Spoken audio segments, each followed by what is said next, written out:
So welcome everyone. It is today the 2nd of December 2021. And this is the third day of the ISRM UK National Preparedness Commission Global Urban Resilience Conference. I'm delighted to say we have with us today four, I usually say esteemed speakers, but today genuinely esteemed speakers from around the world who are going to be talking around all issues concerning community engagement. Today's day 3. Day 1, we had governance and policy. Day 2, we had academic input and influence. And today is community engagement. And what has become increasingly clear across the world in multiple contexts is if you don't get the community engagement bit right, nothing else matters. Nothing else. Everything else is just talk in the air. And you can have all the policies and all the processes and all the procedures and all the papers you want. But if you don't go down into the communities and get the engagement and the ownership at the community level, nothing else counts. It's just stuff. We have with us Sheila Patel coming in from Mumbai, from what I still think of as Bombay, I have to say that, in India, who's part of SPARK, which is Society for the Promotion of Access to Rural Centers, rural centers. Area resource centers. Area research centers. Sorry, I knew I was going to get it wrong. Society for the Promotion of Area Resource Centers. Been working since the 1980s within an Indian context, but also increasingly in a global context, which has been recognized by multiple awards from around the world. We have Wiryono Raharjo coming in from the Universitas Islam in Indonesia, where he is Vice Rector for Partnerships and Entrepreneurship, but also is the program lead for Building Universities for Leadership in Disaster Resilience, which is a fantastic program. I have to say I am on the advisory board for that program, so I have to say that. A fantastic program that is looking at linking up the academic world, policy in the government level, and then engagement at the community level. We have Dr. Rose Ann Smith coming in from University of West Indies, very much involved in looking at rural communities and how they have to adapt to the increasingly challenging environments that we see ourselves in both a local and a global context. And we have Ella Serdaroglu, who's coming in at the moment from Amsterdam because she's stuck there rather than being in Geneva, from the International Federation of the Red Cross, where you are lead for shelter programs, which includes issues around urban resilience and development. I think I'm just going to say, please carry on and sit back for the next 2 hours. I'm just going to listen to you guys speak.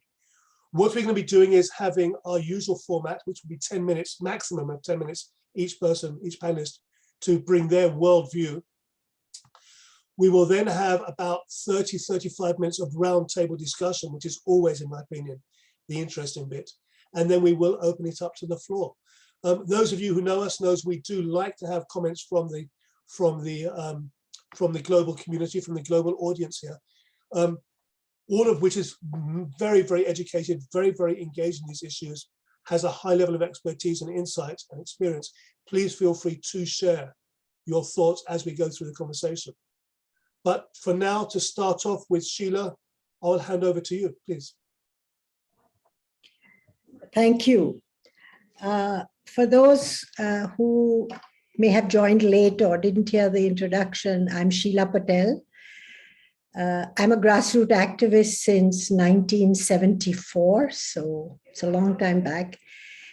And my entire career in the last 40 odd years has been to look at ways by which professionals can contribute to expanding the choices that poor neighborhoods, especially poor women in poor neighborhoods, can take, and how to aggregate those voices to create an impact on their local city authorities, on their politicians, on their regional and national organizations, as well as globally.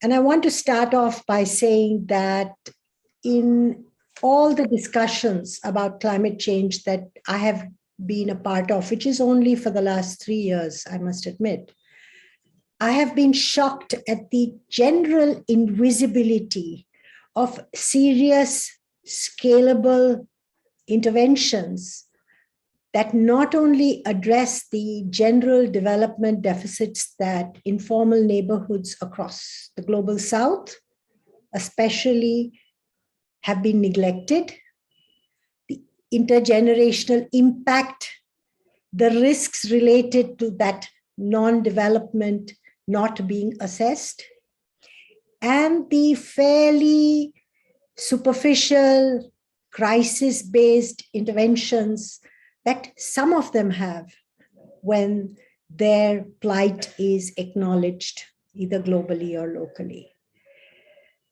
In all the events that I have been in, there has been no shortage of research programs that address these issues, but very few of them have produced endearing long-term relationships with communities to address the structural challenges or the long-term impact of the problems that they face in development in the past, in the pandemic as we stand now today, and the crisis of climate that is in our face. So my concern and my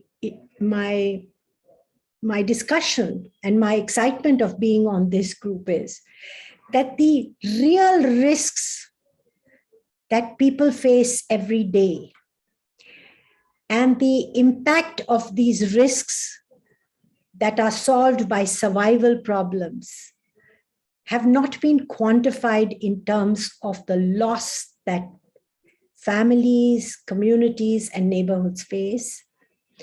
And it's a paradox that cities can quantify the impact of floods, of riots, of any kind of disaster on businesses.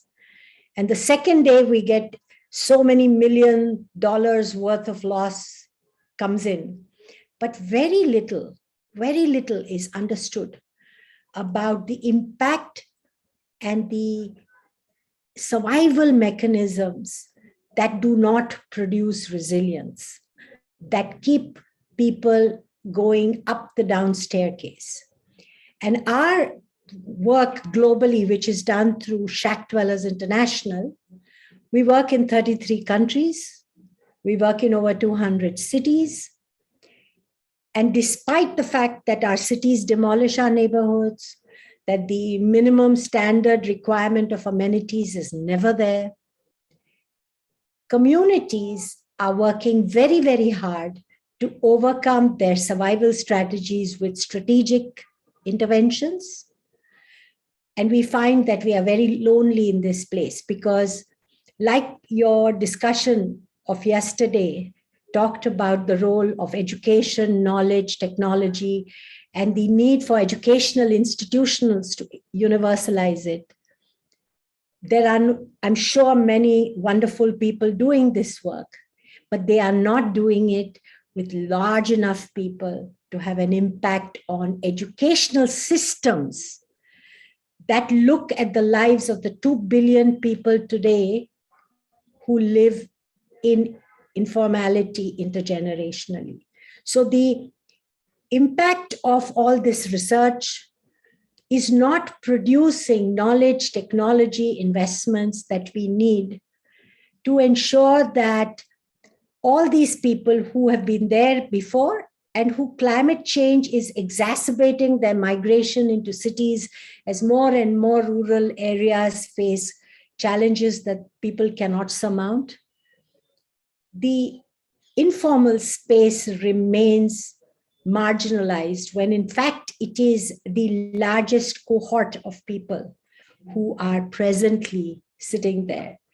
And our general theory of change is we need to understand how to talk about these risks and quantify them. We know how to do it in our language, but we don't know how to do it in ways that other people can understand.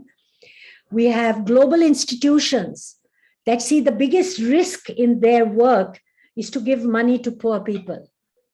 They would prefer not to use the money, to let it remain unutilized, than to give it. You know, you take the Green Climate Fund, you take all these funds internationally. Money remains unutilized because of the fear of giving money to poor people, because you don't understand the risks. They can't be quantified in ways that you can justify it. And we are constantly told it is the public's money. Poor people are also public, and their own nations, their own cities, and the global institutions do not see it that way. We also believe that poor people can produce magnificent data that is locally useful for monitoring and assessment, but can be smartly aggregated. One of your earlier speakers spoke about yesterday about the lack of trust between hundreds of different organizations trying to suck up data from everywhere. Everybody wants our data, but nobody helps us give data to us that is useful for us. Their data is not available to us, but our data is always needed by them. So that trust does not exist. So both with universities, both with knowledge institutions, with technology providers, this vacuum exists. And therefore, I think a very important function that I think our conversation has to play, especially the champions who believe that communities have to be the front line in this discussion. We need to look at what do we need to do, because the biggest risk in this process is to ignore them. So I'll stop there. Sheila, thank you so much. I mean, again, right, that's it. We now have plenty to talk about, as is always the case. It's this idea of the invisibility of the informal settlements, which, of course, as you say, often have a significant number of population, but also often underpin the other activities of that city. That you take that away, that city could not continue. No, they are a critical component of that city, and which is unrecognized and, of course, unvalued. If you could put a value on it, then suddenly it becomes a player in the game. But because it is considered as a zero issue, it just does not appear there. I'm going to break my what I said was going to happen before, and I'm going to break that, which I often do. And I want to come to Dr. Roseanne Smith, because I want to bring in an academic, because you've been involved in bridging the academic work within the West Indies environment, and you've worked specifically on your doctorate looking at rural communities and their adaptation strategies. You've also been funded internationally to continue various research programs. Are you and Win and other academics, are you making the contribution that you could, or are you just talking to each other? I mean, do universities talk to universities, institutions talk to institutions, and does that drop down into actual impact and influence, the sort of actually changing the nature of the game? So, Roseanne, over to you. Thank you so much, and pleasant good morning and good afternoon. It's morning here to the organizers, panelists, and listeners. And I was so grateful to hear Sheila's contribution, and I was nodding away in terms of some of the things that she's saying, because it shows the similarities across the globe in terms of issues. I have done a lot of work in rural communities, and specifically in remote communities, and that in itself is a task. I have focused on rural Carib communities in St. Vincent, which are the indigenous Caribs. And a lot of the work is focused on looking at their vulnerabilities and also how they are coping or adapting to the issues. And from that, I found that they tend to be highly vulnerable, partly because of their remoteness. Another part is sometimes they feel forgotten. Currently, I am working, executing a project in Penline Castle in Jamaica, St. Thomas, with the Jamaican women in coffee.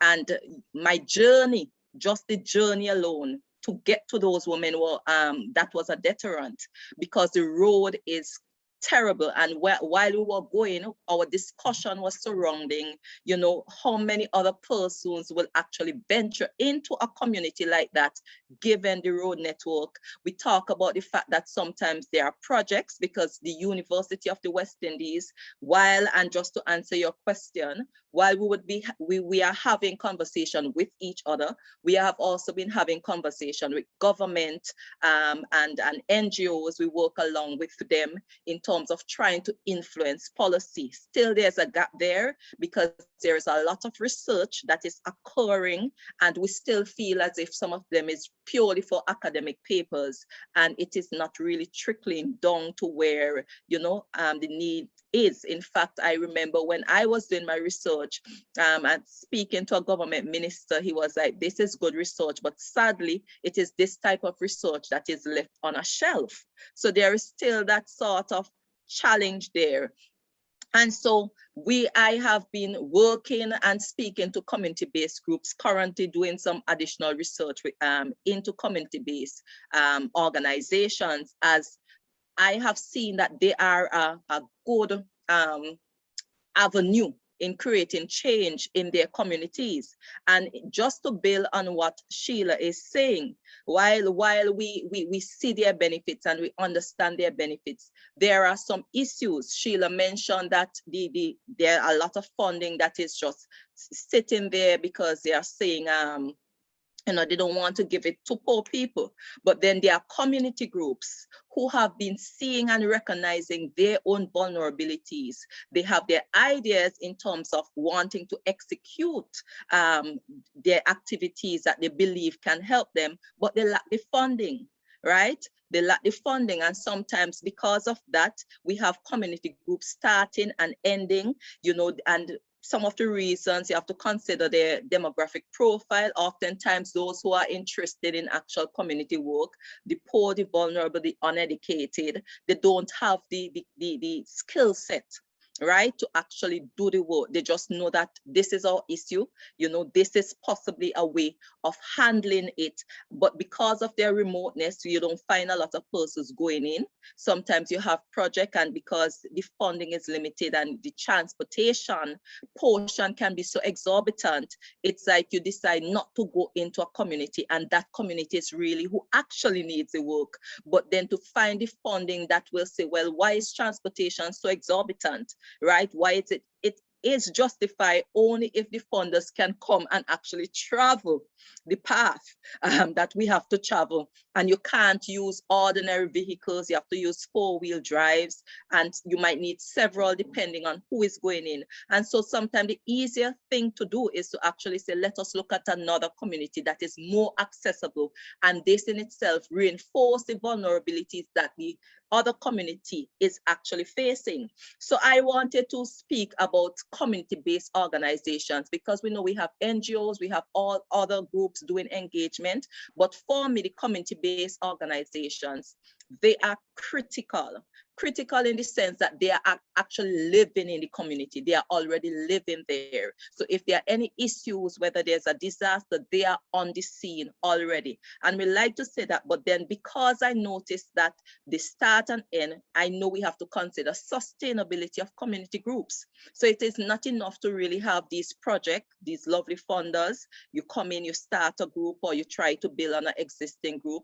And then after that, the project is ended, and you know the community group end. After a while it will end because persons probably do not have the incentives to continue. They don't really have the structure, which community groups tend to be structured. They are not as formalized at times as like the NGOs. They might be facing their financial challenges, and they do not know how to tap into that. And so much of what I found out is the need to strengthen their capacity. And how do we do that? We do that through project management skills. We actually have to start thinking about building the skills of the group members. Project management, proposal and grant writing is major.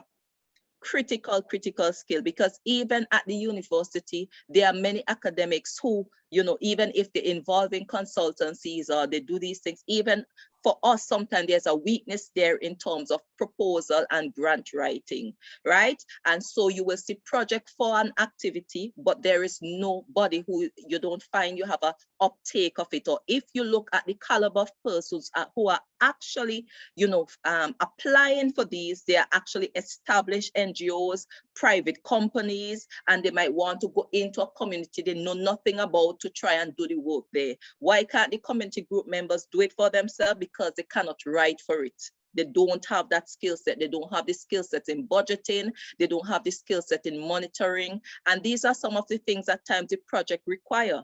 There is also another issue where sometimes the project require that you have these set of receipts to prove for transparency, of course, and accountability. We are right now in the field, and because the community is remote, we have to use persons there, but they don't write receipt. So we have to have a caterer there. She doesn't write receipt, so we have to say, please buy a receipt book so that at least we can get the receipt for the funders. But these are some of the things and challenges that we have experienced and that I have been seeing in the communities. So while we recognize the value of community-based organizations, and while we can point to things that community groups have done, they can do much more if the support system is there that is beyond giving funding. And there are some issues also, and please tell me if I am good with my time. There are some issues also in relation to how we approach the members. I know most of you would have known for St. Vincent and the Grenadines, they have experienced a volcanic eruption in the midst of a COVID-19 pandemic, while they were experiencing a dengue epidemic and the ongoing changes of climate change. And so we know that the multi-hazard environment of St. Vincent and the rest of the Caribbean, that is what we have to deal with. And following the disaster, some of the complaints that came out, so there was a company that got the work to actually do the cleanup and so on. But some of the community members were actually speaking up because they were saying, we are here in our community, we have to deal with the ash, and they are bringing in persons, paying persons from the outside to come in to clean our ash. Why can't they use us and pay us, knowing that we are farmers, we have lost our livelihoods, and this is an opportunity in and of itself. So when you don't engage community right, eventually, when you want to engagement, it's like the standoff. There's a lack of trust. They don't think they have value. And so these are some of the other issues. Even in rebuilding, how are we including the voice of community members? Oftentimes, we are still seeing the Caribbean where we are still a bit top down, right? So these are some of the things that I am hoping that the discussion will continue around. And I know Sheila said it when she speak about where do we go from here? And that is actually where I would want to see, where do we go from here in terms of community engagement? Thank you so much. Dr. Roseanne Smith, thank you. Right, when people ask me what do we need to do, I think put Dr. Roseanne in charge. I think that's the answer. I mean, so many points that you talk about, and of course the thing about it is this: it's not rocket science. You know, you do not need to fund a PhD program to work this stuff out. And yet I went to actually it was in India, Sheila. I think it was in Bangalore. Oh, this was 30 years ago. But I went to the launch of a community-based project. And they had a beautiful launch in a building in Bangalore. And they had pictures on the wall, and every single picture was a conference somewhere in the world. It was Dubai conference, London conference, Geneva conference. That was what they felt gave them relevance in the discussion, was the fact that they've been in conferences all over the world. And of course, it is natural that there's a magnetism there that attracts the funding. So even when we get funding into the systems, it goes to people who then, buy 4-wheel drives, and they buy their Land Rovers, and they pay for their office cleaning, et cetera, et cetera. And then when it moves down, there's just leakage at every level. So by the time it gets down to the lower level, and you keep building different levels in, there's drops left. There's drops left from that water can. I'm leaving to the end, Ella, because you are IFRCR. I think sort of that brings, we're going from Sheila in the local, we've gone sort of regional, and also with Win regional, and then you can come global. But I'm going to come across to Win now, Wiryono Raharjo from the Universitas Islam in Indonesia. You're on the Build program, and people who've been on the last 2 days have heard me say this. I think the Build program is a fantastic program. I talk about it a lot. to a lot of people. But I say what it does is it actually looks at the academic work, the university, as a center, as a hub of an expanding network. Because in many of these organizations and in many of these communities, the university actually has very high status and a level of expertise which is not available anywhere else. And specifically within the Indonesian context, you very, very much have found three sort of areas of activity. One is up into the government, very much associated with engagement in policy development and sort of bringing some of your expertise and perspective to that. Absolutely down into the communities, both empowering and bringing those people into the conversation, but also educating and give them access to what you have brought. And then of course, outwards, creating external networks of stakeholders who are interested in being involved, but would otherwise not be able to get connected to what's going on. So when you're bringing up, as everybody's, a multi-stranded perspective, the floor is yours, sir.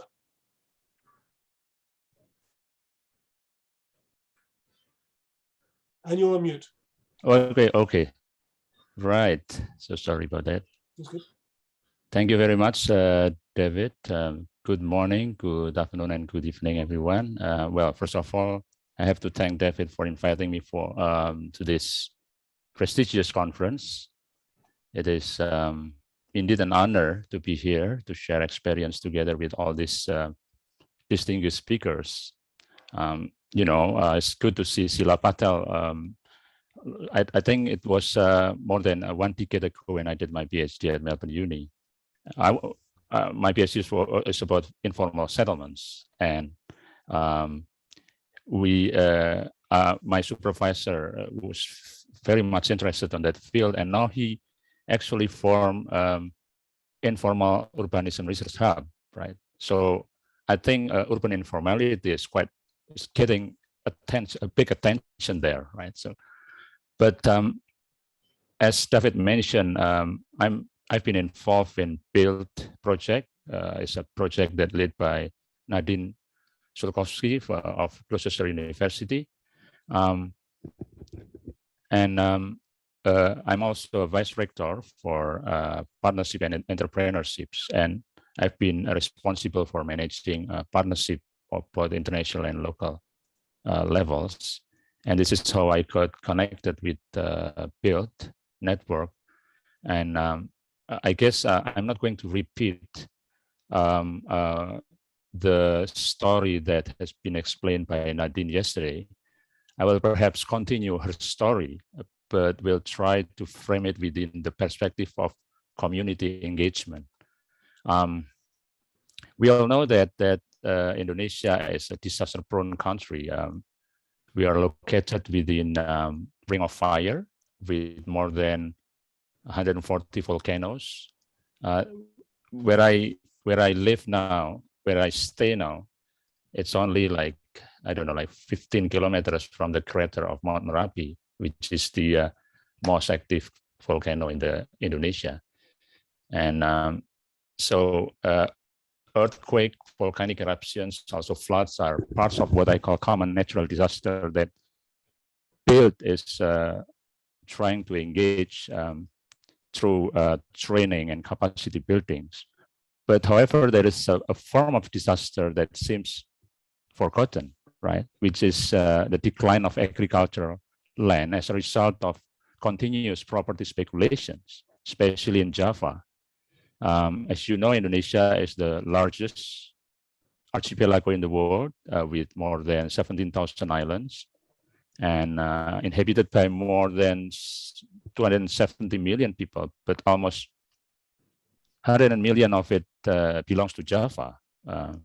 So Java is perhaps the most urbanized island on Earth. So the task of Java is to manage the density of urban fringe area. This area is often called in academic term, it's called desa kota. Desa means village and kota means city. So this is the kind of a transitional area within rural and urban. So where the property speculation in the form of land acquisition and housing development characterize this area. many of this property are not functional. So they become vacant property for a long time. This is a serious problem because it affects the future food security, right? So one way to overcome this is looking at community engagement through the role of neighborhood associations, which is the lowest unit of governance in Indonesia. One association consists of 3 to 4 neighborhoods, and I've been elected as a chairman of one association a year ago. This is a 3-year position, so I can call myself a double legend, right? I'm an academic, but I'm also a community leader.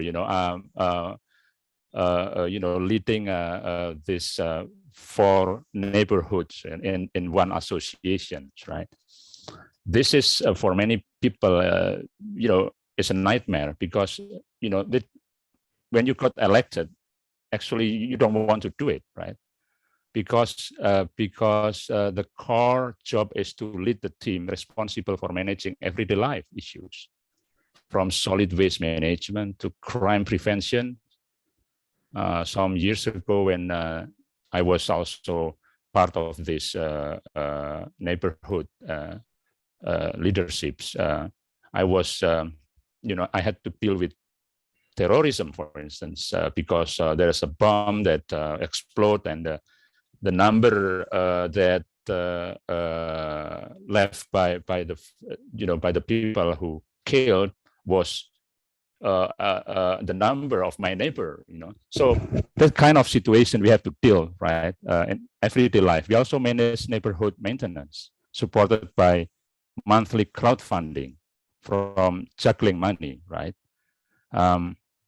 So from this crowdfunding, we could purchase a land for neighborhood cemetery, fix the broken street, etc., etc. The management team don't get paid, so it's really a voluntary work.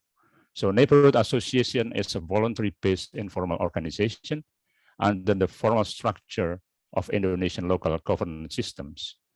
A neighborhood association influences the urban characters through direct interventions with or without the assistance of the government. So this is like a formal structure, but we don't get support actually. So this is part of exercise of resilience. If we sometimes we get support, but mostly not, right? So we've been survive. We survive with our own crowdfunding, right? And this is part of the situation that's often neglected, because, or sometimes it's celebrated because, self-help, right? It's a positive, but, it's part of an excuse of the authority not to support people because you can support yourself, right? So residents of informal settlements often use neighborhood association as a way of obtaining security of tenure, which is an important dimensions of urban resilience, as I think it was discussed by Leon in the first day of this conference. And I think Sheila Patel can discuss more about this. So earlier I have mentioned about BUILD. So neighborhood association is, I think, one of the mandatory partners that we are going to work with. But I think I'm already part of it, right? So it's like, for me, it's like, my right brain belongs to BUILD and then left brain belongs to these organizations. But I want to encourage this network to be more active in reaching this community and involving this association, because it is the objective of the BUILD is to strengthen the capacity of this community-based organization, because this organization is the frontliner of urban developments. Although it may end up that BUILD consortium is the one who learned from this grassroots organization, well, we learn together, I guess. I guess that's all to kick off the discussion. Thank you very much, and over to you, David. Right, embarrass myself there. I'm going to just before we go over to that, I'm going to have a follow-up question to you. In creating these neighborhood communities, which are connected around in various places, have you learned from anybody else? Are you sharing that with anybody else? Is there cross-country, cross-regional learning going on, or are you having to sort of work it out for yourself? Well, we learn each other, but actually this is a system that was adapted from the Japanese. You know, Indonesia used to be occupied by Japanese in the 40s, right? But at that time, it was used for mobilizing people for the purpose of war, right? But then after Indonesia proclaimed the independence, the government adopted, right? Actually, also to mobilize people for a different purpose, right? So that's what happened in Indonesia. But you see, a lot, sometimes people just taken for granted. It's part of the culture actually already, because it's been like there before, since the 40s, right? It's very interesting when you're working within cultures which naturally have community-based networks, family-based networks, intergenerational-based networks. Then you have sometimes that is much more resilient than sort of what we consider as modern cities, where people are very dislocated from their own roots and from everybody else around them. It's interesting to use the word war footing. That's the third time, 3 days in a row. The idea of why aren't we on a war footing? You know, if we consider the money that is putting into creating wars and put the same sort of money into sort of creating community resilience, we're going to be a lot better off. Ella Soderoglu, we've come to you finally, but I actually had a logic behind this. We went from the local to the community to the regional. The International Federation of the Red Cross, one of the oldest, maybe the oldest, certainly the largest NGO in the world, operating in 192 countries, 14 million volunteers. You touch 600 million people a week, often because they are the most vulnerable people in the world. The Red Cross symbol is one of the top 10 most recognized symbols in the world. People who've never heard of the World Bank and have no idea who Davos is, certainly know who the Red Cross is. And you are, I think, generally and genuinely considered as being amongst the good guys. People are usually happy when you turn up, which is not always the case. Now, please, maybe I've drunk the Kool-Aid. Maybe I'm just believing the publicity, which is okay. But you are bringing we've worked very closely, as you know, we've worked very closely with the IFRC for the last couple of years on a number of projects. But what I love about the IFRC is it is one of the very rare organizations, very few, that actually does unite a genuinely global, planetary level perspective. And it's actually deep in the mud, in the community level, trying to get fresh water for children and to work out how they're going to have their breakfast. That is a unique challenge, and the IFRC is at the front line of that. Very much looking forward to hearing what you have to say. Ella, the floor is yours. Okay, thank you very much. I'm happy to hear that there was a logic, because I was considering myself very unlucky to go after Sheila, Roseanne, and Wing, because I was thinking, oh my God, I have to like really live up to the bar that they have set in the discussion. So I hope the logic will work. So thank you very much for the invitation, and of course the chance for us to also share our views and our contribution to the urban resilience building journey, let's say.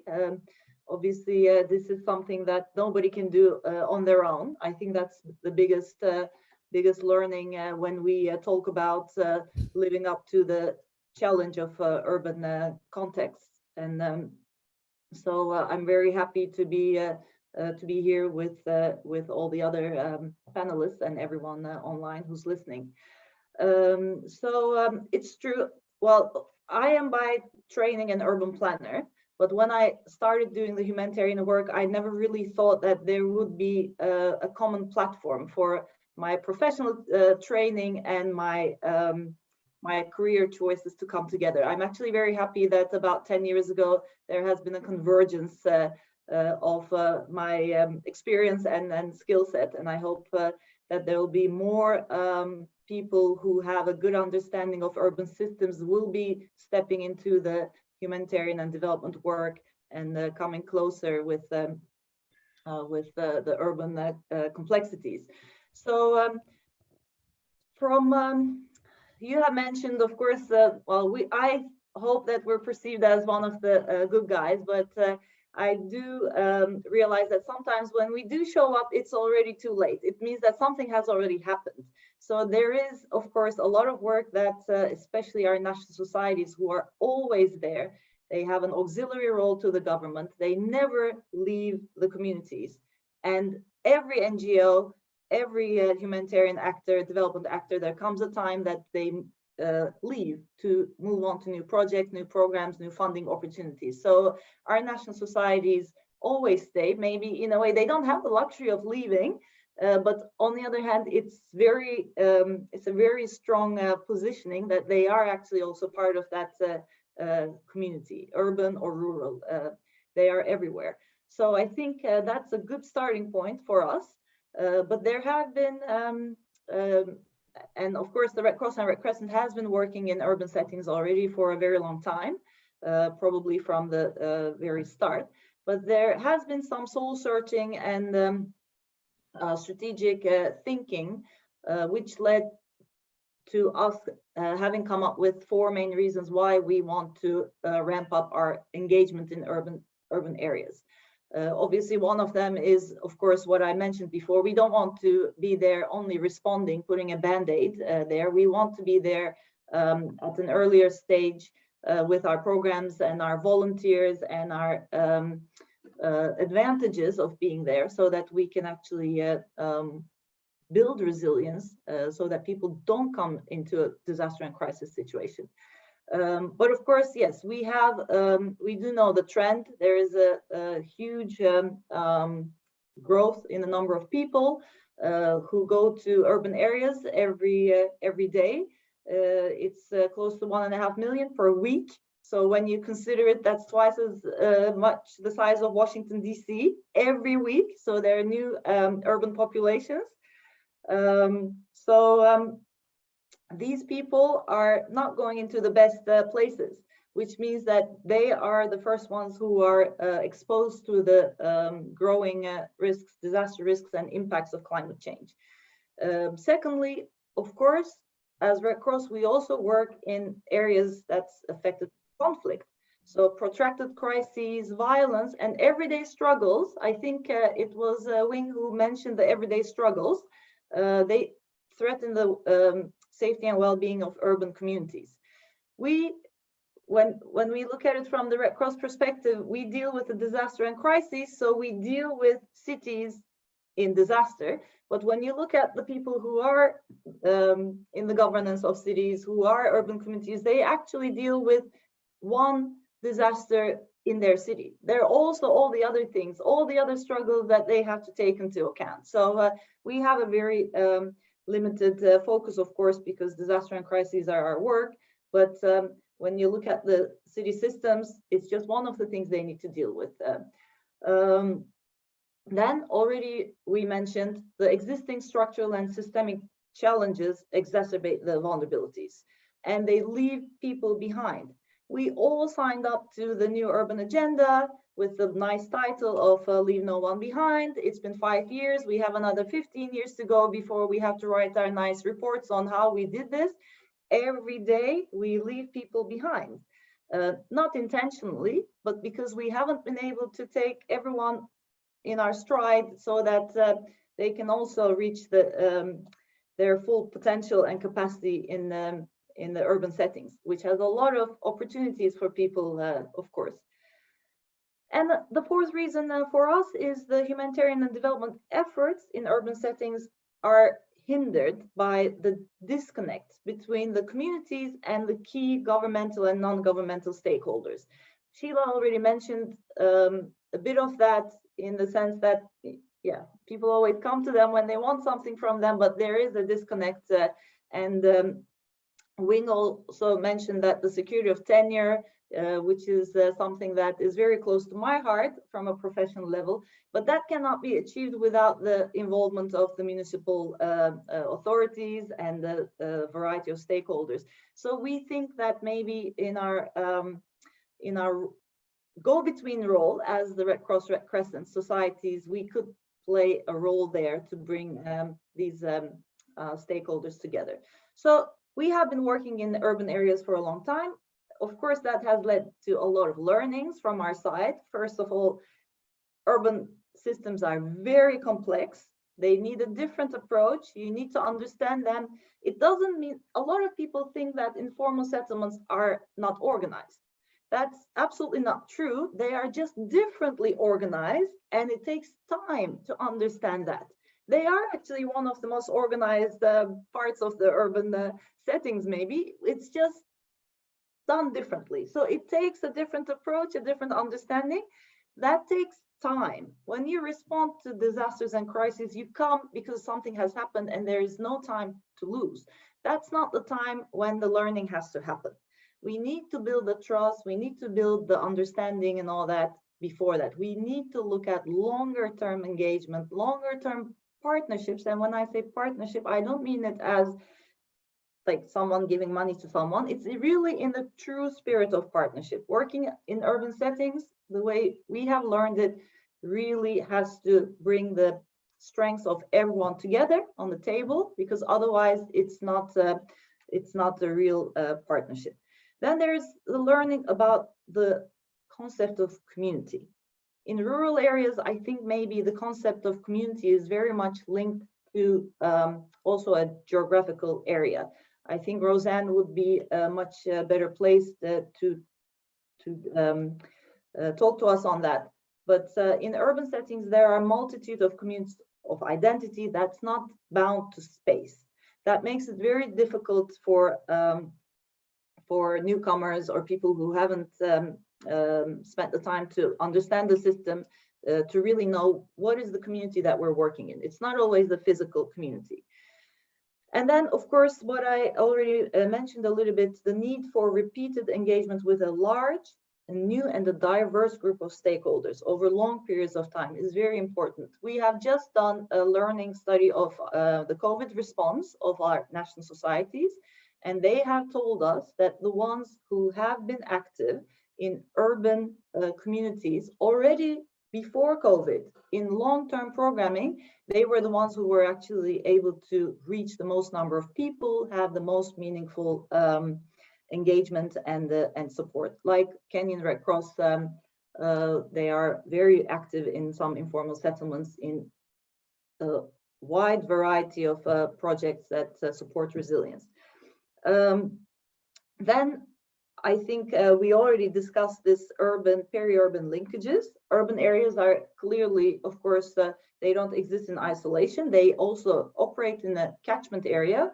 So it means that when something happens in an urban area, that's going to have a chain effect on its catchment area. When we had the earthquake in Haiti 10 years ago, when the capital Port-au-Prince was hit, it actually meant the entire country was hit, even the parts that were not affected by the earthquake. So we also need to understand the role that urban areas play in the rest of the country.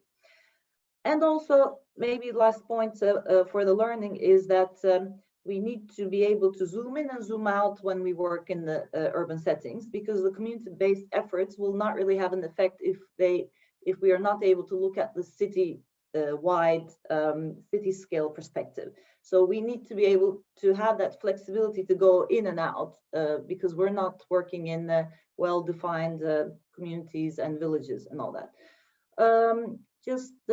I hope I still have a couple of minutes, because I want to mention a few things about why we think as Red Cross and Red Crescent, we could play a meaningful role and have an impact in in our joint efforts to build urban resilience.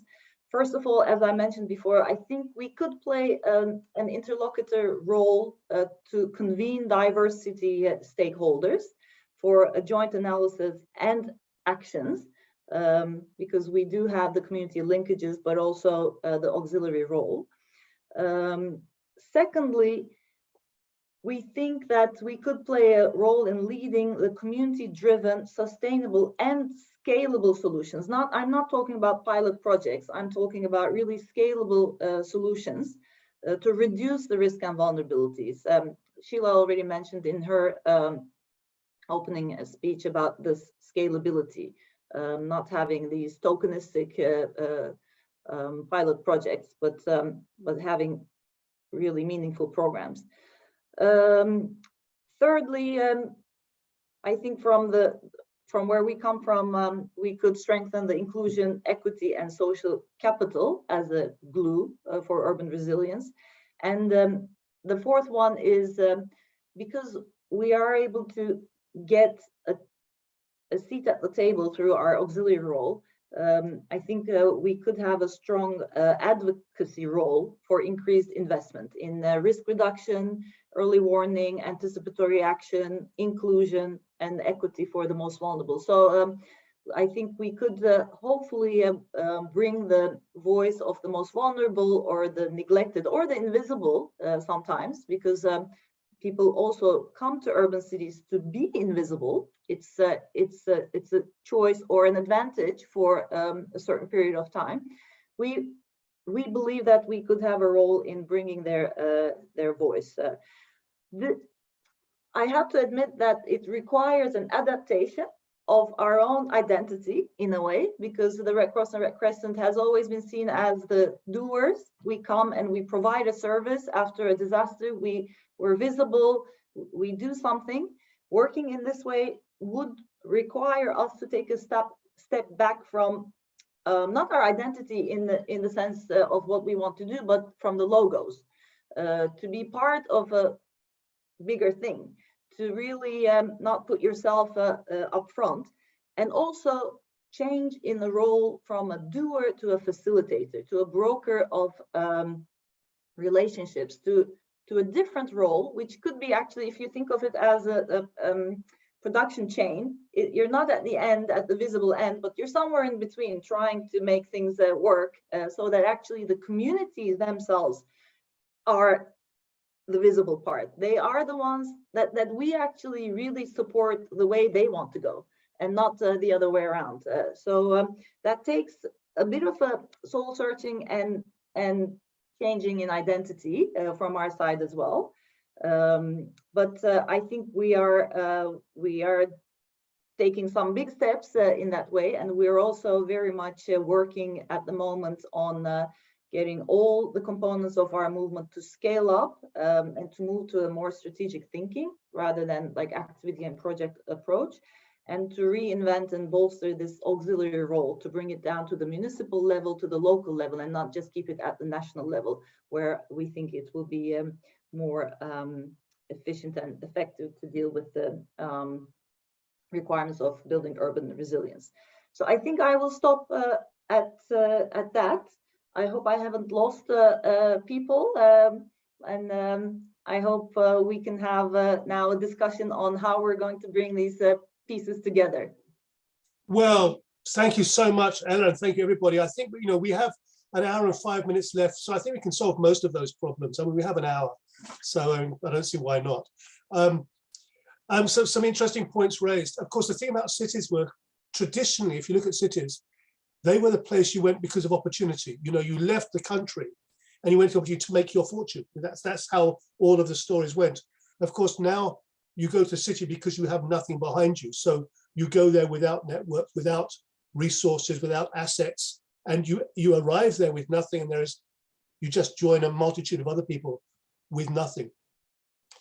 You say that people have been left behind, Ella, and not intentionally. Actually, in many cases, intentionally. I have to say that. And certainly if we bring in this idea of conflict, one of the great unspoken themes is the inevitability of mass human movement on numbers we've never seen before because of climate change. And that's not political, that's just, it is going to be uninhabitable, either because of flooding on one side or drought or because of heat waves or whatever it might be. And we have seen Fortress America, US, putting up a wall. We've seen Fortress Europe putting up the wall. These numbers are going to put pressures on our systems, our global systems, which the problems we have at the moment are going to be just the pebbles before the avalanche. So there is definitely that issue. The other issue is, are we using 1995 concepts to try and describe a 2025 world? Because cities are changing and we have this incredibly schizophrenic attitude to it. We have on one side the smart city, hyper-connected, cyber-enabled cities where you can order your sushi online. And then you can look out the window and at 5 o'clock in the evening, it takes you 2 hours to get home. You mentioned Lagos, you mentioned Nigeria. I know I spent 2.5 years in Lagos. The beauty, and we have some Nigerians say that they will forgive me, I have a deep, deep love of Nigeria, but anybody who spent time in Lagos is very happy because nothing else ever worries you ever again in your life. Once you've been in Lagos, it just takes it to the absolute limit. And I say that with a love of Lagos. But I wrote a paper about 6 years ago now, when I was in Lagos, saying that Lagos actually is a model for future city management, completely anarchic, almost no management at whatever level. And yet it is self-managing, negotiates, micro-negotiations at every level. And you have to get on with it.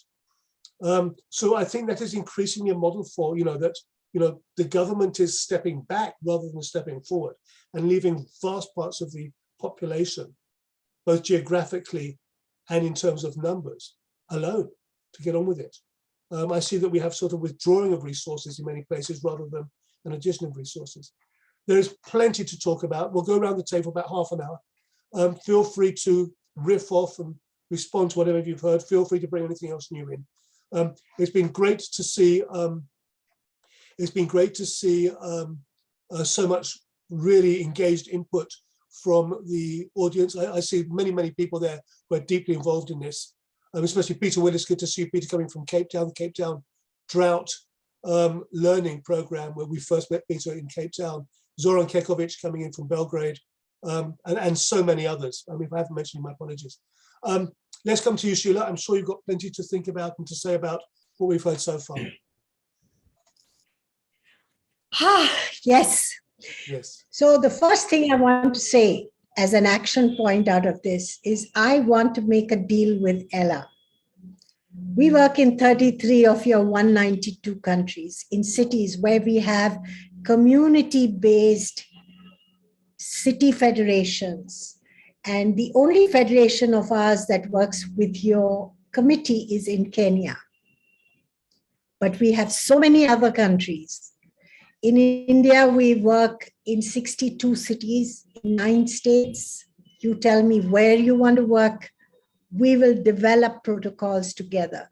Because what you're saying is very important from 3 different points of view, as is what Roseanne said and what Wink said, is that people are front runners in understanding what they need, and they are most efficient if they get support structures to do what they need to do.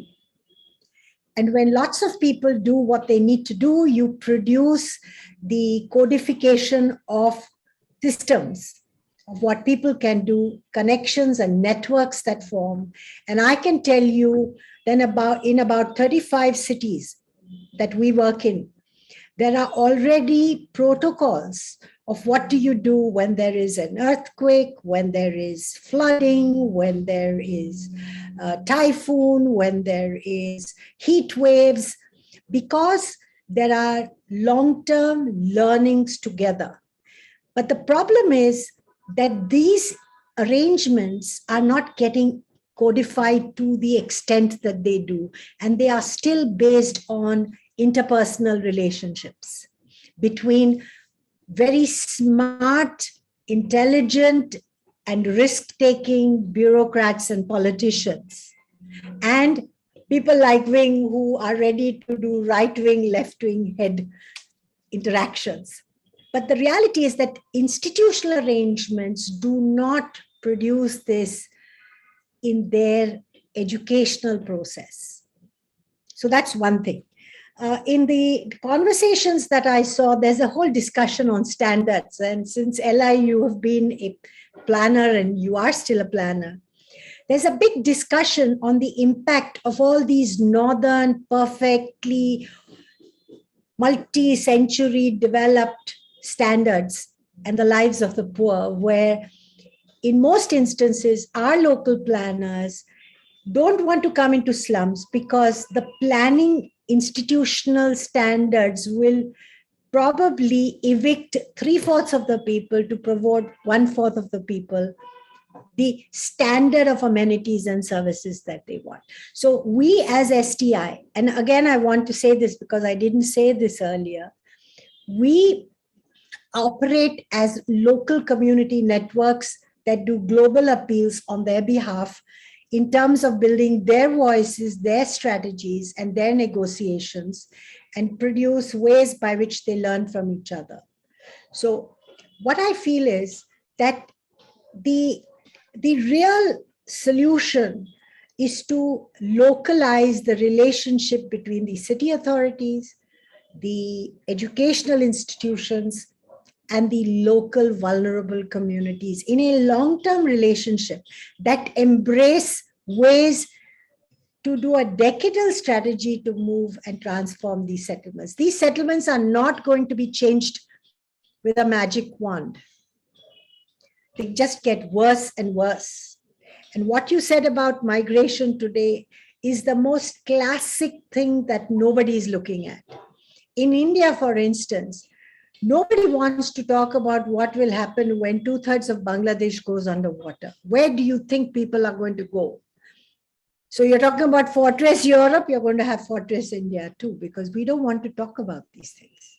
We don't want to think about it. And what you see in Europe is institutionalized, informal management of incorporating illegal migrants into systems.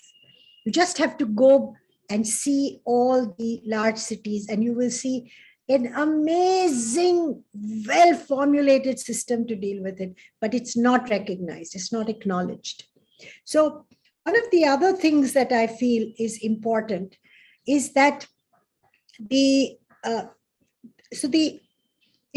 I don't know about how Ella and Wing you look at it, but most of my discussions with Northern and Southern researchers is that for all the intellectual commitment for partnership, we are projects for people. Our communities are data providers who don't even have the right to get outcomes that they can use for themselves. They're supposed to do it for the larger good of knowledge, which God knows goes where. And there is no accountability to that. The same thing is with data. And now we use our own data, its aggregation, its disaggregation to serve the purposes of communities to produce evidence that they need. And we are treated as being very disingenuous and non-strategic because we don't share it with all these global institutions that want to give us their platforms to put our data, which then disappears. So who's going to hold these institutional arrangements accountable for these things? So one issue that I have that we need to do with this is the institutionalization of long-term systems. And Ella, I'm really serious about this. I want at the end, if you have this same kind of seminar next year, we should come back and say what we did, because we talk in meetings, we get excited with each other's work, and then we go away. And Wing, we are going to get in touch with you because STI is supporting urban work in Jakarta, and we want to come to Java and see what you're doing, because I think that's the real purpose of a lot of things that you should do here as the person who's brought us together. You've brought people who haven't met each other to do this. And finally, the issue of conflict is very important. You know, we don't understand the political dimensions of conflicts that locally to globally destroy good quality ethical interventions. And we never have the courage to collectively point that out. So whether it's at the COP where 1 or 2 countries will completely distort everything, get language out, it's about global institutions that don't feel accountable to give money to local institutions. You have 52 least developed countries, of which your country is one, Roseanne, which are the absolute ethical leaders in the COP process who are not getting anything that they need. So, I mean, you know, when you look at this, you should feel that poor people would be completely destroyed by it. But when I see women in poor neighborhoods and their amazing attempts to make things work, you have a power base there in alliances and partnerships and relationships. And I always tell people who are in technology, why is it that big multinationals do R&D for their products with technology providers, but there's no resource to produce amazing interventions that are affordable, viable, and universally available at affordable rates to these huge number of people? You know, 93% of all urban housing stock in informal settlement is self-designed, self-purchased, self-financed. Why aren't we servicing them? Why isn't investment going for that? Why are standards making everything they do not work? So I would love us to work together to explore this in the urban space. And I have lots of alliances with rural networks of women's collectives all over the world who would love to do this with rural networks as well. Stop there. That's it. Ella, I'm going to go around the others because I'm sure that they're going to wish, they're going to tell you as well what they want to do with the IFRC. I have to say, from our perspective, the IFRC is a fantastic, supportive organization. Yeah. It's not a fast moving organization. I have to say that. It's a big ship. We know it's a big ship.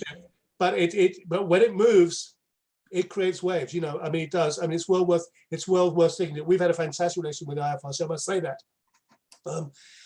And I think that there is and I'll bring you in a minute, but I think there's a recognition from the IFRC that it very much has a role to play, as you say, as a facilitator, as creating a platform and a space rather than a doer. It is an enabler. And we've certainly felt that from our side. Do that. Let's go around the table again. Roseanne, this idea of it has to be long-term, you know, you don't move cities fast. You don't move cities fast. One of these cities that is used as a case study for success in transformation is Medellin in Colombia. I was very lucky. I spent some time up there. But they did that over 20 years. I mean, with a conscious 20-year strategy. Where they and different parties and different political parties. Yes. Exactly. So those ingredients are very critical.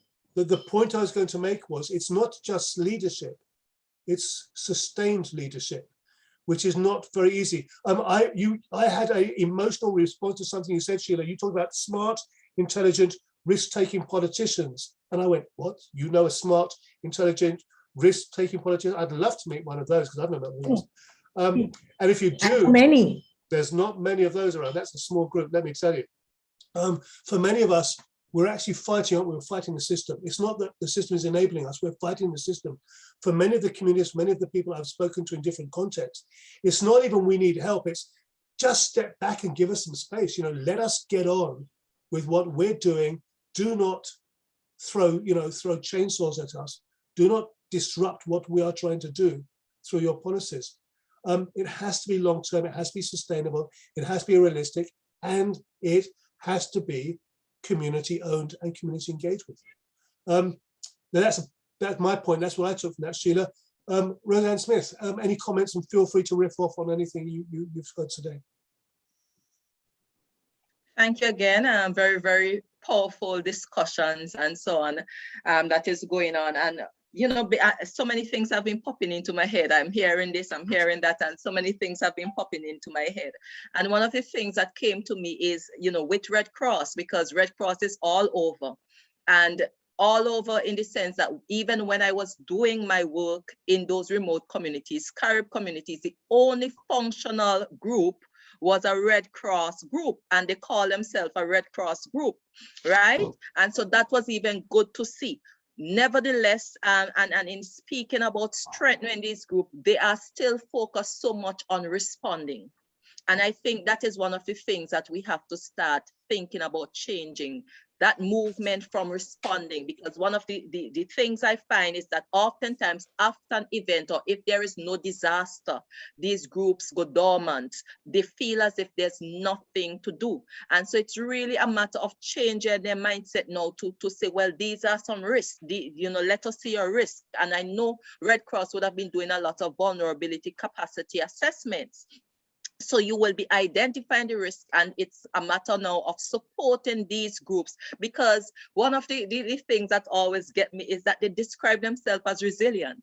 You speak to community, you speak to community members, you speak to the group members, and they describe themselves as a resilient people. Now, resilience for them might mean something else than in the general sense of the word, but what they mean is that we have been neglected, we have been marginalized, we are vulnerable, but we are still standing. We are doing things on our own. We have our own knowledge of doing this, and we have been working, right?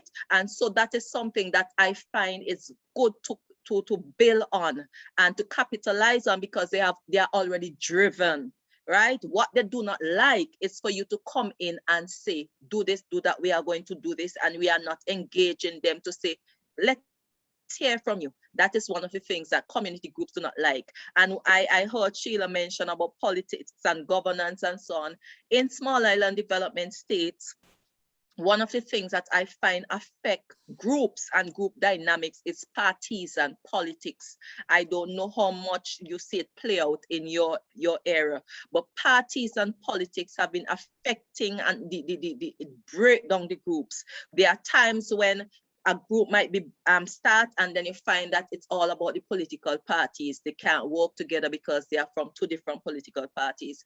And you don't find that, in terms of the government support to try and trash that. In fact, I often find it's like that division is strength for the government in terms of winning their election. And so they are not seeing the havoc it is causing in terms of creating change. So you have funding, and they are going in to help a community, and then you hear, oh, it's because of this person, this party, why they get help, and this part. And so it affects the arrangement and the things that we can get done. So good governance is critical, not just from a national standpoint in terms of the government, but in terms of local communities and these small communities. What are we doing there? How is parties and politics affecting what can be done? Right? We heard also about the whole movement away from rural areas into city areas. How can we prevent that mass movement? It's not always related to the risks that they are facing in terms of climate change and so on. Oftentimes it has to do with the economics, the poverty, and I don't want to call your name wrong, but I heard the whole mention of food security. And we recognize the role rural communities have to play in terms of food security. Yet here we have persons in those areas being neglected, not being supported. And eventually, the number one sustainable goal that we are aiming to eradicate is we are nowhere closer. We are sinking deep and deep in poverty, because they are going to leave their rural areas, they are going to go into city areas, and they are going to add to the problems that the city is already facing. So it's really a matter of, supporting local groups, and not supporting in the sense of saying I'm coming to do, but coming to hear. And when you hear, seeing where you can strengthen and address the issues that they are facing. It is also, and as I mentioned before, it's about building their skill sets. Something that always affects me following hurricane or falling is that we say we want to get back to normal. And normal always means putting back a roof that has been blown off. And if we are very much exposed. So sometimes as soon as one event finishes, here comes another one to take the same roof, because it wasn't done properly. right? So we have to start thinking even at the community level about transformative. So you are saying, all right, we know, follow the building codes. And that is something that came up recently that I said, I keep hearing we are going to enforce the building codes. And I said, how are you going to enforce the building codes for the poor in the community who cannot even afford? So it's not oftentimes, it's not a lack of knowledge. They know what they need to do to minimize the risk, but they lack the finance, right? So how are you training the contractors that they are hiring to build their houses piece, because that is how the poor do it. They don't just chop a construction, they build it piece. And so how are you training the contractors, the local contractors within the community to strengthen their capacity to follow those building codes? How are your building codes being developed to address the needs of the poor? You can't just go in and say, because if you say no home, if you can't follow it, then it's homelessness. So recognizing that it's not enough to say we have the building codes, we are enforcing the building codes, but it's also to take into account who you are enforcing the building codes for. So these are just some of the things that, just jumped out at me. I'm quite certain as we go on, other things would come to me. But if I have to say in terms of working with communities, which I love to do, is really to get that support. Because when I go into the community, I often like to tell them that we are coming back.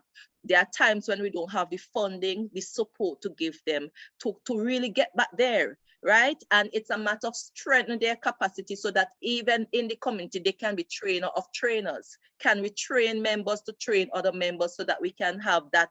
We do it at the UE, we will train trainers and say we are training. But when it comes to community, can we say we are training trainers, and so that we have them going into other communities and doing the work? These are some of the things I will like to see funding for.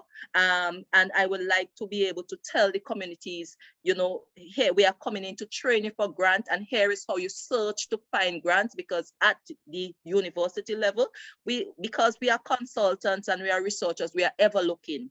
At the community, they don't know these funding exists, and even if they know, they don't know how to apply for them. They don't know where to start. So that support for from Red Cross and other organizations in terms of training them to really stand on their own 2 feet, to say, the finance will know, but when you see this call, please write for them. Find out what your community needs. That is, I think, is a forward and more transformative movement going forward. Thank you. What she just said.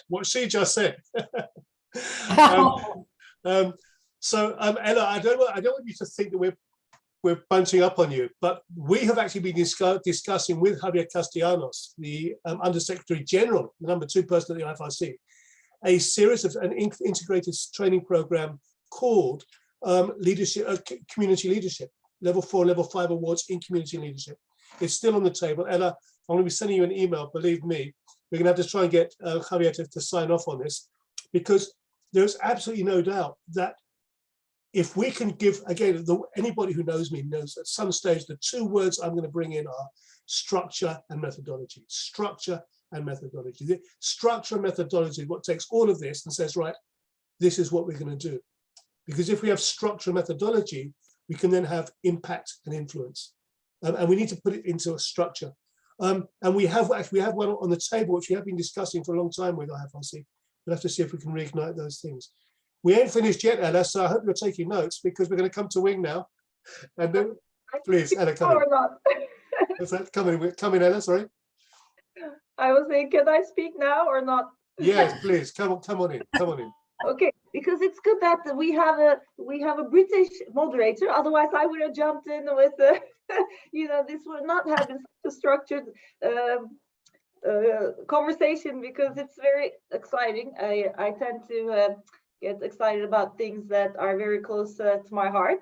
I cannot say that I will have answers, obviously, for everything that has been raised, but I still want to share my thoughts. I mean, obviously, my thoughts are also distilled through 2 decades of working in the humanitarian world. So hopefully, they will also carry some weight in that. There are so many things I want to say about everything that Sheila and Roseanne raised. So excuse me if it becomes a bit like a Christmas tree, my comments, but we'll come back to it. So first of all, what David, what you just said about community leadership and all that, I think that's very close to also our vision on strengthening, of course, our membership, our national societies, because they are the ones who are in the communities, and through them, of course, reaching out to the bringing the structure and the skills that you were mentioning to those communities. Not because they don't have the structure and skills, but they do learn how to talk the language that we talk. So we can also, I mean, like the donors, the other institutions. So there is a lot of capacity, lots of skills, definitely lots of ideas. And there is no way that we could be the ones coming up with solutions. That's not it. We hopefully could be the ones who can carry those ideas and solutions to a platform where they could be realized. So I think that's clear. There was one experience that I had with a partner, which is actually very good at developing building codes, that we were trying to develop codes for sustainability for the humanitarian world. And we were speaking in English, and we kept saying assessment, the word assessment. And when I say assessment, I have a very clear idea of what it means. And they had the same. It was only after about an hour of discussing and realizing that we weren't making any progress that we realized that assessment for them meant something completely different. Even though we were thinking that we were speaking the same language, linguistically, we did not speak the same jargon. So I think that's really important that skills are built at that level, so we can interchangeably use the jargon that actually flies. So I think that's something that you would still need to take up with Javier, who's my boss. But I think there is a lot of there could be a lot of traction for that. I want to say something about standards. Of course, this is very much my personal view, but having been trained as a planner, and I have also, I'm one of the people who have co-authored the Shelter and Settlements chapter of the last revision of the Sphere Standards, which is a very important reference material for us in the humanitarian sector. The word standards is a bit of a tricky one because we mixed it with codes. We try to codify and bring it down to numerics. In my opinion, especially if we're talking about social side of things, social capital, social development, and of course the cities and towns cannot be thought without the social side. We cannot really bring things down to a numeric that's going to be applicable everywhere. What we can set as a standard is the quality, that people have adequate housing, let's say, or that people are safe. That is the standard. How you reach that is a code. Even when we take building codes, fire safety. In every country, the building code is different for fire safety. None of them are to keep people completely safe from fire. Some of them are about, you have this much time to get out of the building before it collapses. That's a completely different kind of fire safety code than this building is going to withstand fire. So even when we talk about something that seems as standardized as fire safety, we're talking about different things. There are many countries where the building code is only for certain type of construction materials. These materials are not the ones that are being used in informal settlements. These materials are not available to people in informal settlements. I had looked at, I don't know how many pages it was of the building code of Nepal after the 2015 earthquake. It's a direct copy and paste from the Indian building code. That's not the context of Nepal. It's only for government buildings that are built in concrete. That's not how people in Nepal live. It doesn't take into any local building practices. I'm not saying traditional building practices. That's different than, of course, local building practices. We don't want to bring people back to something that they don't want to be in. There is a lot of prestige in the type of building materials that you use when you construct your home. But local building practices were not included. So even in places where we do have building codes, they're not broadly applicable. So I think when we look at standards, we have to look at the qualitative side of it, that people live with dignity. They have the kind of space that they want for themselves and for their families that's suitable for their livelihoods, but not about you have to have this much covered space, which is a very misquoted standard in the sphere standards. That's actually an indicator, just so that we can see whether we're doing more or less than that. But an indicator is not a standard. So I think we need to take a bit of distance from numbers. We have to come up with other ways of looking at our performance and really putting the people, like, who am I to say that you have to build your house in a different way? People should be able to build their house in any way that they want. They just need to be aware of the risks, and also the risks are changing. You mentioned, David, that the cities are changing, but the risks are also changing. If the hurricane paths in the Philippines are changing and it's now hitting areas where people never developed any traditional building skills because they never really had to deal with that kind of hurricanes, of course they have to adapt now. That's not because people don't want the best for their families. 99% of people that I know, I think everybody knows, if they have the right knowledge and the resources, will do the right thing for their families. Nobody wants to put their families in the way of risk or harm or anything. It just means that there is something missing there. Either there are no resources, or the environment is changing for them that they haven't adapted yet, or they don't know what's the effective, efficient measures they need to take to protect themselves. I also had an anecdote, which is a bit of a, I think, self-reflection for the humanitarian sector. We were doing a lot of trainings in Haiti to show people what they could do, low-cost improvements to their house, so they would not be as affected from the hurricanes as they were. And there was one family, the guy kept doing the wrong, like, he was there in the training, everybody else did what was supposed to be done, and he was doing it just not 100%. And we were like, okay, didn't he get it? What's going on? And it turns out that he said, I am going to adapt my house to the level that it's not going to collapse on my family, but I don't want to do it so well that next time the hurricane comes around that I don't qualify as a beneficiary. So that was that's also a reflection for ourselves, that we make people sometimes by these handouts very dependent on us as outsiders.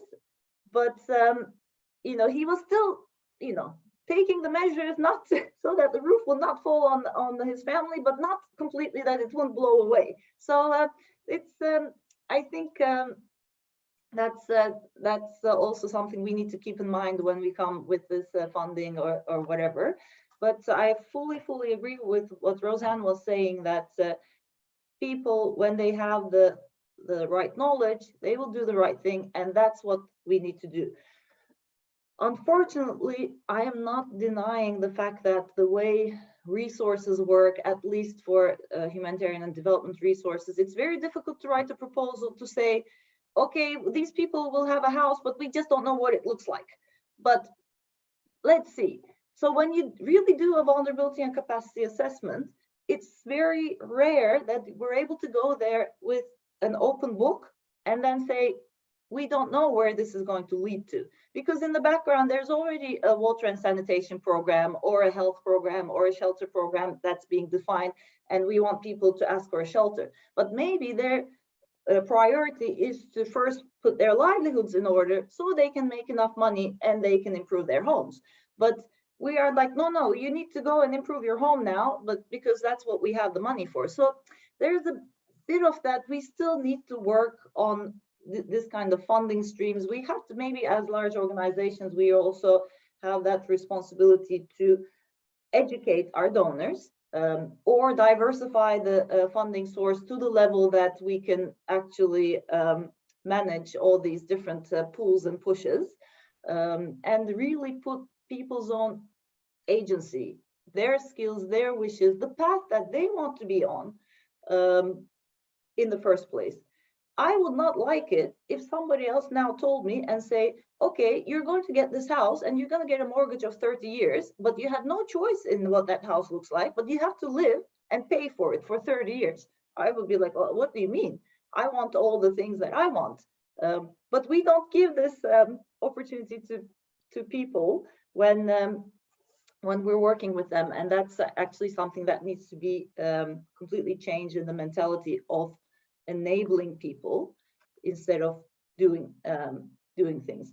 And I think maybe that last point that what Sheila was mentioning, it's true that we only work in Kenya. I had actually been to the project areas in Nairobi, and we had also colleagues coming in and talking to us at the Red Cross in our own urban platform.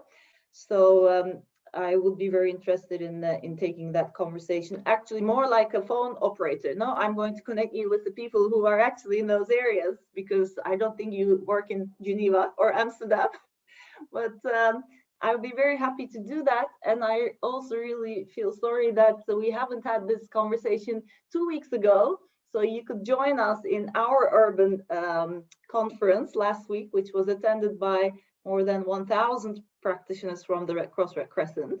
But I'm going to make sure that we reverse that order for the next time around, also for you to have direct connections without me or anyone else being in between.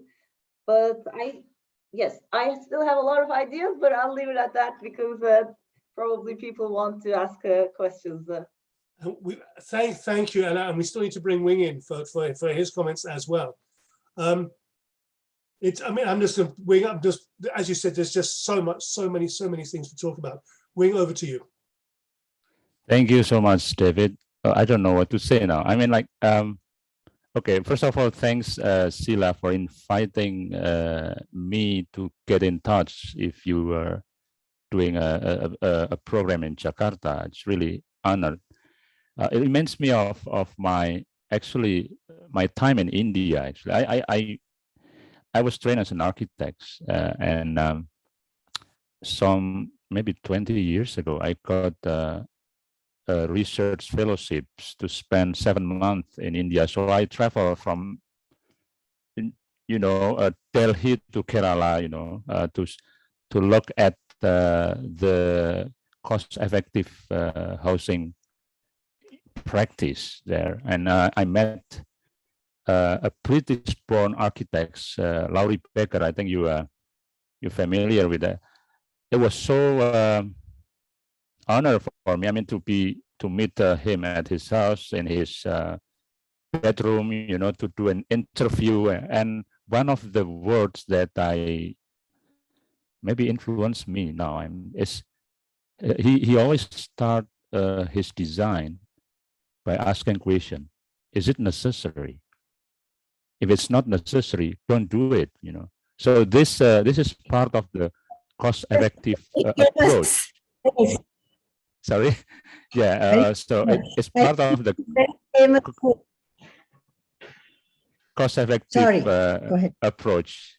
Yeah, cost-effective approach in housing that we actually been trying to do here. I mean, I was the chairman of Association of Facilitator.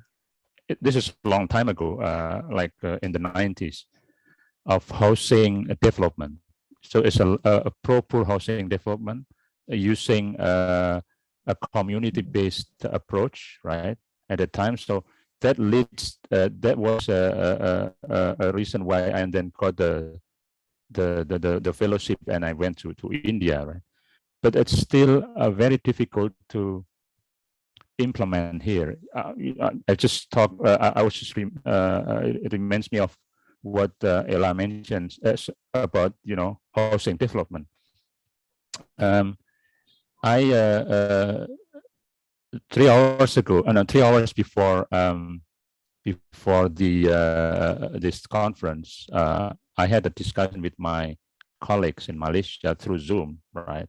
1 hour discussion. He's trying to look at the possibilities of how to develop housing for the low-income groups, but his approach is like developers, supply-oriented approach. And I said, well, you may be able to get to build that, but you may miss the target, because then the one that because you put the host as a product, not as a process, right?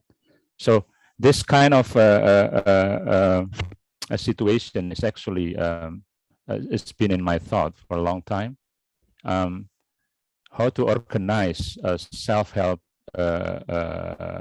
power in building housing, right?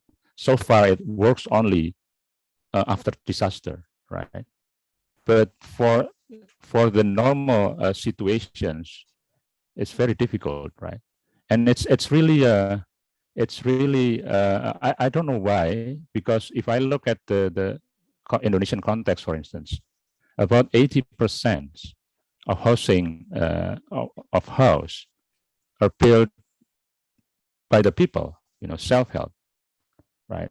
Yeah. But they're individually, right? They're not organized, right? So the task is how to organize that, and so especially the low income groups, but it's still we face a lot of challenge here. Another thing that I'd like to point out is the what Roseanne mentioned to comments to Ella about the Red Cross activists. That okay, if there's no disaster, then they don't do it. They have nothing to do, right? This is part of the this reminds me of the reason why we write a proposal to Erasmus to get this build program, right? So far, university in Indonesia, they don't have what do you call it, sufficient training on disaster preparedness. So it's like they have kind of a procrastinating. When there is a disaster, then you just do the thing, you organize it in a very fast way, and then after the disaster, you forget everything. And so the build program is aimed at mostly on how we prepare the university to train themselves, right? To train the community within the university itself, and also to engage with the surrounding community, including the neighborhood association. But they need to have a capacity first to be able to engage with people, right? What I've seen so far, I've been working for this university, Universitas Islam Indonesia, for around 30 years, but we never have any disaster preparedness training, right? We experienced a lot of disaster, right? In 2010, I remember we have to evacuate our campus or academic activity, right, outside the campus, because our university is located about 70 kilometers from the crater of Mount Merapi, right? And it was erupted, the worst in 100 years. So the authority set up the danger zone from 7 kilometers to 20, right? So those people who live within the 20 kilometers radius needs to be evacuated, right?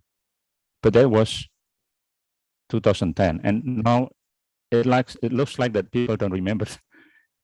They don't remember that anymore, right? Because we never have any what do you call it, like structure and methodology, refresh or training and whatever, you know, to prepare ourselves, right?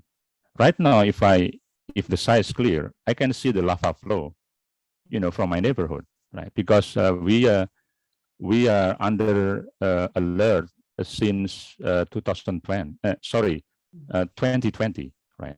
That volcano, right? So, you know, that's the reason why build is, you know, we want to strengthen the capacity of the university through this build network, right?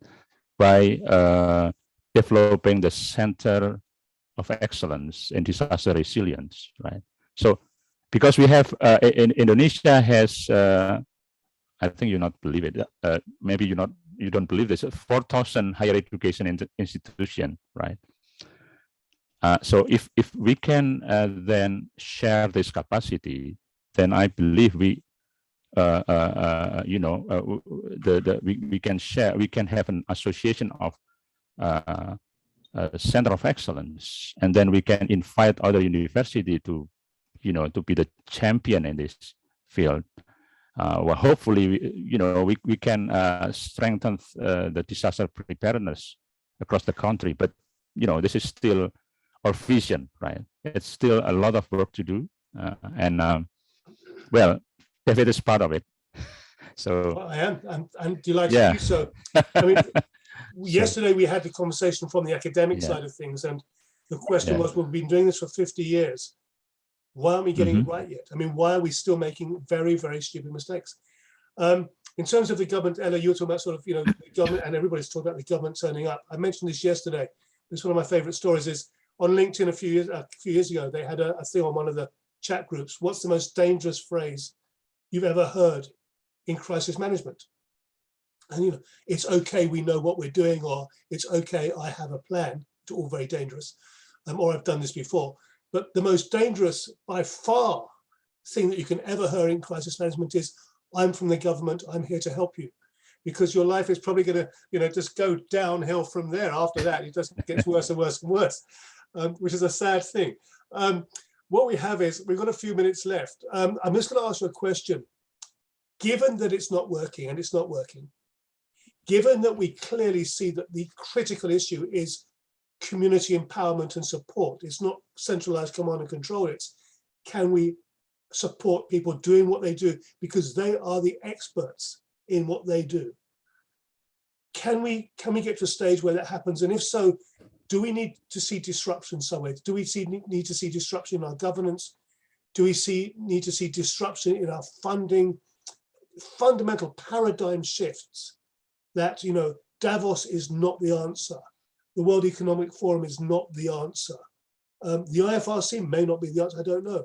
But do we need to see some disruption? Because the world itself is very disruptive. The challenges we see are disruptive. Are we using, you know, again, 1995? Because if you look at the processes, those, as you say, the processes, they haven't changed since 1995. I mean, if you look at the paperwork from 1995, they're probably pretty much the same as the paperwork today. Let's come to you, Ella. I'm going to give you a chance to start off on this one. Okay, we're going to reverse the order, so because then you can relax for 10 minutes because you know you've done it. So, as somebody who's deeply involved in this, your thoughts on that, please. Yes, I think for me, there's I'm still a little bit more on the evolution side than the revolution, and I don't think there can be any single system that, whether we disrupt the system or not, that will come in and solve the issues. I think we need to I do believe what you say. Sometimes we try to solve issues of today with the tools from 1995, but there are also things that keep being repackaged, whether now we're talking about humanitarian development nexus. When I started in this world 20 years ago, we were talking about LRRD, linking relief, recovery and development, and we didn't make much progress on the first one to talk about this one now. So things are changing. Concepts are not, concepts that maybe are still applicable, but of course the reality is changing, and I still believe that we need to evolve and not be afraid of different things that we don't know. If we take out the governments from the equation, there's going to be a gap somewhere, whether we like it or not, big or small. If we take out other institutions, there's going to be a gap somewhere. So I think we need to be a bit more adaptive. The world is changing, and we are the ones who need to catch up. I mean, look at the way that people are volunteering right now. It's very different to how we were recruiting our volunteers and training them and everything. Now everything needs to be online, and people want to hit the ground tomorrow because they want to do something. Look at how technology has changed, from a traditional taxi company to Uber, how we are, I mean, when I had first heard about a stranger coming and staying in my house, I was like, well, why would I do that? Now everybody wants to rent out their house for Airbnb, and we are partnering with these technology companies to add that to our menu of options. I think that's the thing. We're not going to come up with a standard menu. We need to just broaden the toolbox, add to the menu of options, so you can see what works in which country and context and whatnot. I do think that we cannot continue as it is, but we are the ones who need to become more agile as humanitarian partners and listen to the people instead of coming and saying, well, I'm going to help you, or I'm going to give this to you. Well, who asked for that? We need to be supporting people in what they actually want, not what people don't value things that are given to them. People do value things that they worked hard for. They put energy and sweat and tears and everything, and we need to find our niche in there, not giving them something. So I think, yes, we need a shift, but it needs to be an incremental one with big steps, not very small increments, and one that actually hopefully takes the best of everything.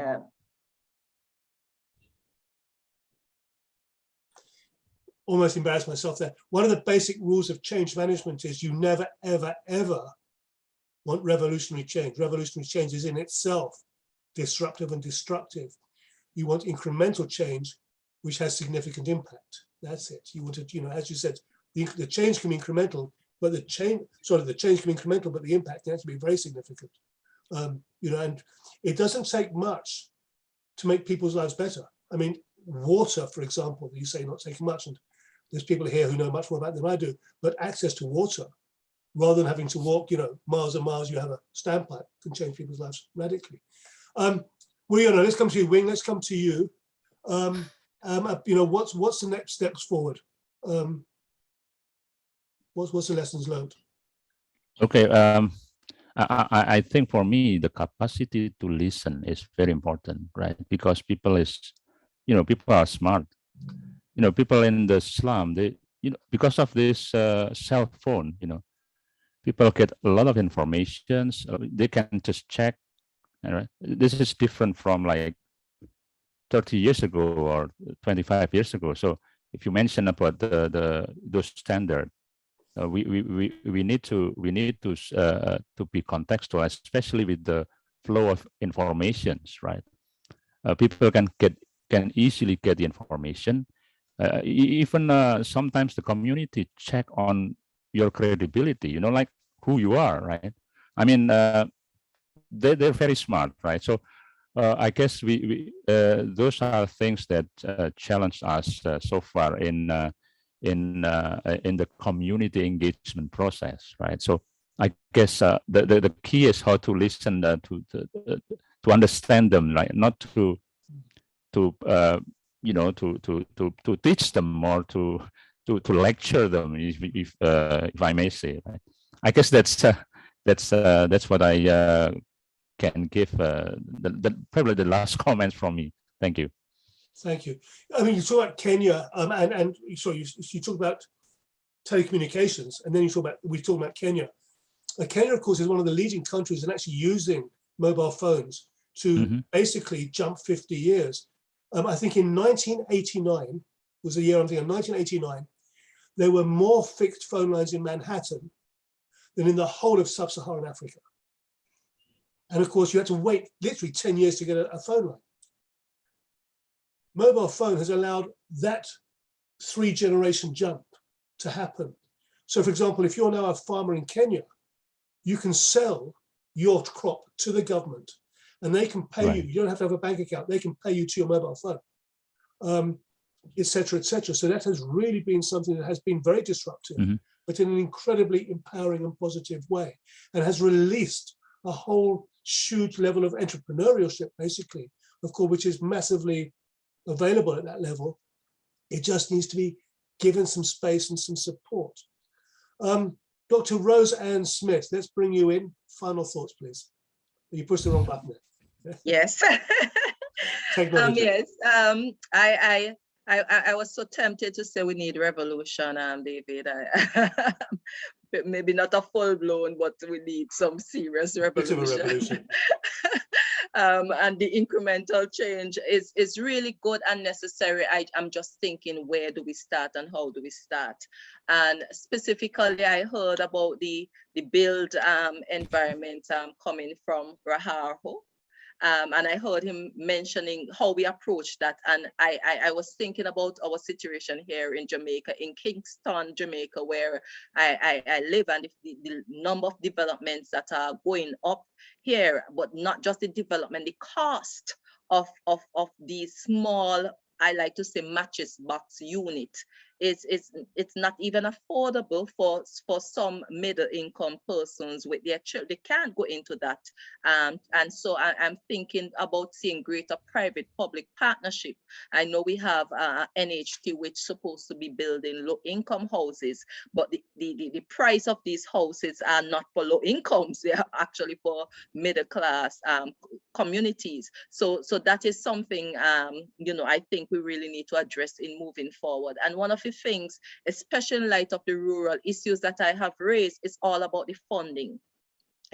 Something needs to happen there, because oftentimes you have this funding and they are saying, oh, it's for this, it's for, they already said what it's for. In the community, that is not a need. I mean, climate change is topical. We know the issues in relation to climate change. You go and you speak to farmers, for example, about climate change, and you're speaking to them because you know that the funding is available for that. But then the farmers say, look, our issue is different. We climate change is there, but market is a greater issue for us, because if we have the market for our crops, then we are able to fund our own, we can, make a proper livelihood. So yes, we might be addressing certain issues, but at the end of the day, that is not the main issue for community members. And so we want the funding to be a little bit more flexible, if I can use that for want of a better word, so that you can actually have funding there that you can actually apply for, that might not necessarily fall within what they are offering, because they're offering it from their space. But within our space, we have other issues to solve, and oftentimes we cannot find the funding for those specific issues. There are also times when I have been engaged in project where we are in this period and the money has to be used up within this period, and so there's just like this rush to get it done, and then it's not done properly because certain work require time. And so, I don't want to use the word revolution, but revolution. It will be good, because this has been going on, and while we know that we need that sort of evolution, maybe it starts with a revolution and then we start evolving, but there need to be some major changes in respect to these things, looking at our rural, understanding our rural issues and having the funding to match that rather than having the funding dedicated to what you want it to be dedicated to. All right. So those, I believe, are my points. And I just wanted to make one quick point based on what I was hearing earlier in terms of the education. We at the University of the West Indies, we have recognized the importance of the disaster risk from a school perspective, from academia perspective, and we know that we have not been doing enough. And so right now we are actually, even from the Department of Geography and Geology, we have re-established our disaster unit because we realize that while we are at, a university there, and we recognize we are small island development states, we know the number of issues that we have faced. Yet, if you look for a degree in the Caribbean in disaster management, you're not going to find one. So we have to start thinking about that in terms of education. If you look at school curriculum, primary, secondary, tertiary, you realize it's not mainstream as strongly as it should in these curriculums. So if we are thinking about filling the knowledge gap and changing the behavior, because some of our culture is one that is also very reactive. If we want that behavioral change, we have to start at that level. So these are some of the things, and that is incremental in the process, but these are some of the things that we have been working at the University of the West Indies to try and create that specific change. And yeah, thank you so much. I believe this is it for us too, but thank you so much for having me and being able to contribute to this conversation. If you start a revolution, I will bring a banner. I promise you, I will bring a banner. Absolutely. Great stuff. And Sheila, we started with you. It's been a fascinating 2 hours. It's been a fascinating 2 hours. I very, very much hope it's only the start. This is only the start of the dialogue, not the end of it. Sheila, before I bring you in, so I will let you have the final words. I'd just like to thank everybody today on our panelists. I'd like to thank Ella Sudaroglu from IFRC, Wiryono Raharjo Wing from the Universitas Islam in Indonesia, Dr. Roseanne Smith, University of West Indies, and everybody who's been involved for the last 2 days, everybody who has been on the audience for the last 2 days, everybody who's part of the global community that is getting this done. We at the ISRM are absolutely committed to collaboration. It's what we believe in every part of our DNA, not because it's a word, but because that's the way things happen. We believe that that is how we can actually have impact and influence and maybe change the world for a bit better, which all of you are involved with and engaged and committed to. Thank you, each of you, for that. Sheila, we started off with you. We'll finish off with you. The final words, please. This has been a riveting conversation, and I feel like I'm nodding my head when anybody is talking because so much synergy in what we do.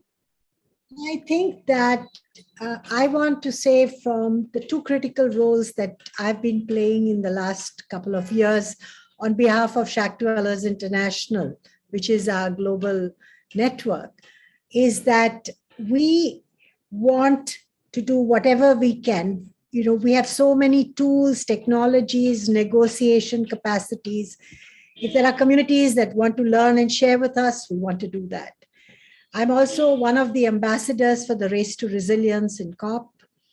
We are championing the rights of local communities to demand adaptation, knowledge, practice, resources, and anybody who wants to bring their voices to that process, I want to help.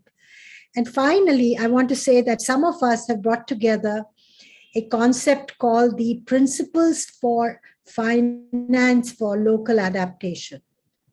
It's a very interesting 8-principle concept that we want everybody from the UN to local communities to sign off. We presently have 70 local to global organizations that have done this. I will send that to you, David, and to all of you who are my colleagues in this talk. If this is of any use to you, if we can network, we can talk to each other, I think we can produce a transformation that goes well beyond the numbers we represent, because we will multiply whatever we know through sharing in what we call trust-based long-term relationships.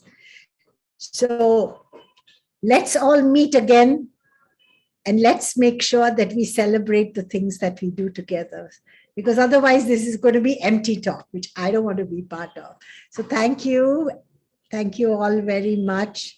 I feel very privileged that you asked me to start and end this process. Thank you so much. I don't think any of us do empty talk. We all do our own ways. Just finally, the final thing, based on the conversations we've been having with partner organizations, we are looking at a series of conferences around the world around these themes, which has both local focus, but global perspective. I think we have 8 already lined up for this year. I mean, now it might be virtual, it might be actual, depending on what happens with COVID. But my feeling is that there is a desire and a recognition of the value of what we've done over the last 3 days. And we've planted some seeds. We shall certainly be following up. And I look forward to, as you say, Sheila, coming back in a year's time and celebrating small victories. We don't have to have major victories, but if we can celebrate some small victories, that is worthwhile. Thank you to all of you for today. It's been a pleasure, absolute pleasure. As always, I wish you all, everywhere in the world, a great Thursday, wherever you are. Thank you so much, and we will see you soon, I hope. All the best for everybody. Thank you.